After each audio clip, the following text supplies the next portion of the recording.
They came like locusts, a shadow from the west swallowing the horizon. 50,000 warriors of the Mongol Empire, the unstoppable force that had devoured continents, descended on Japan in the summer of 1281. But on these shores, they did not find fear. They found 200 samurai, men who chose to stand, to fight, to die, so that their homeland might live. This is not just a story of battle, it is a testament to the unbreakable spirit of defiance. To understand the scale of the threat, we must first understand the Mongols. Under Genghis Khan and his heirs, they forged an empire spanning 12 million square miles, a realm so vast, a horseman could ride for years and never leave its borders. Their tactics were brutal, efficient, and merciless. They erased cities, diverted rivers over ruins, and turned forests into plains to feed their horses. By 1281, only two nations dared resist them: Egypt's Mamluk Sultanate and Japan. Kublai Khan, the fifth great Khan, was no barbarian.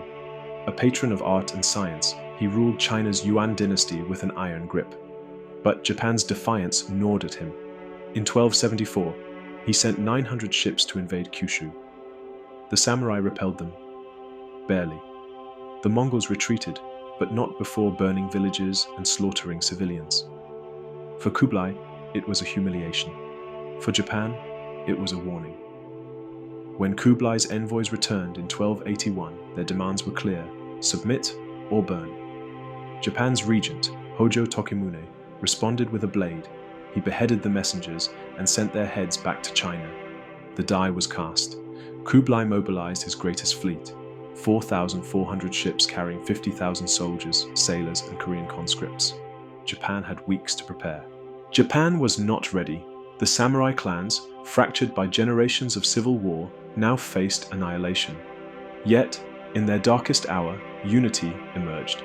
The Shimazu, the Otomo, the Kikuchi, rivals for centuries, joined forces.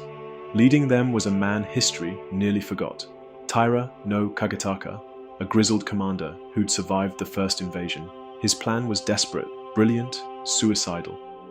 Kagetaka knew the Mongols' weakness, their need for quick victory. Japan's rugged coastlines and summer typhoons were his allies. "We cannot match their numbers," he declared, "so we will break their will." His strategy, guerrilla warfare: strike fast, disappear, repeat. But to buy time, he needed a sacrifice, a distraction. Under cover of darkness, Kagetaka's elite force infiltrated the Mongol anchorage. Their mission: burn the ships. But the Mongols were waiting. A Korean traitor had revealed their plan. By dawn, the 200 were surrounded, outnumbered 250 to 1. What followed was not a battle, it was a massacre and a miracle. The Mongols attacked at sunrise. Their composite bows fired armor-piercing arrows at 300 paces. Chinese siege engines hurled gunpowder bombs that exploded in bursts of fire and shrapnel. The samurai, trained for single combat, faltered, but Kagetaka rallied them. Yamato Damashi, fight with the spirit of Japan. They clambered onto Mongol ships, turning naval decks into slaughterhouses. For 3 days, the 200 held the beachhead. They fought with naginata polearms to keep horsemen at bay. They threw grappling hooks to board ships. They lit fires with stolen gunpowder. But the Mongols kept coming. Korean conscripts, driven by whips, drowned trying to swim ashore. Mongol commanders, furious, ordered the execution of their own fleeing troops. By the 4th day, the samurai had no food, no arrows, no retreat. Kagetaka, bleeding from a dozen wounds, climbed atop a burning ship. "Today we dine in hell," he roared. His remaining men, fewer than 50, charged one last time. And then, the sky answered. The Mongols had faced sandstorms on the Gobi, blizzards on the Siberian steppes. But this was nature's wrath unleashed. Winds howled at 100 miles per hour, tearing sails to ribbons. Waves taller than pagodas smashed ships into kindling. The sea didn't drown the invaders, it swallowed them whole. For the Mongols, this was no storm, it was divine punishment. They'd heard whispers of Japan's kami, spirits of wind and wave. Now, they believed, sailors leaped into the jaws of the storm, begging forgiveness. Horses, mad with panic, kicked men overboard, and the samurai, they watched from the cliffs and wept. Kagetaka didn't cheer. He knew the cost. His men, brothers who'd shared rice and stories around campfires, lay broken on the rocks below. The typhoon had saved Japan, but it couldn't resurrect the dead. As dawn broke, The sea spat out its spoils, shattered ships, bloated corpses, and a single surviving Mongol banner flapping like a wounded bird. The ruling Hojo clan wasted no time.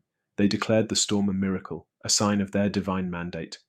Priests chanted, emperors prayed, but the surviving samurai, they received no parades, no lands, just silence. When a young warrior named Hiroto dared ask, "What of Kagetaka?" a Hojo advisor smirked, "The wind needs no general."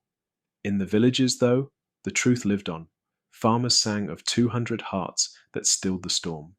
They called Kagetaka Kaze no Kami, the god of wind. His final words became a lullaby.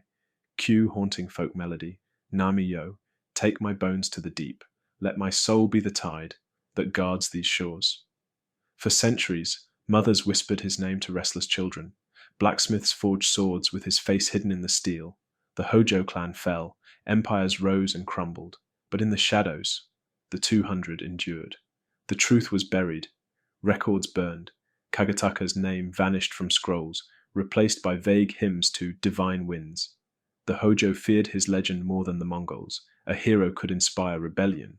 So they rewrote history, but they couldn't erase memory.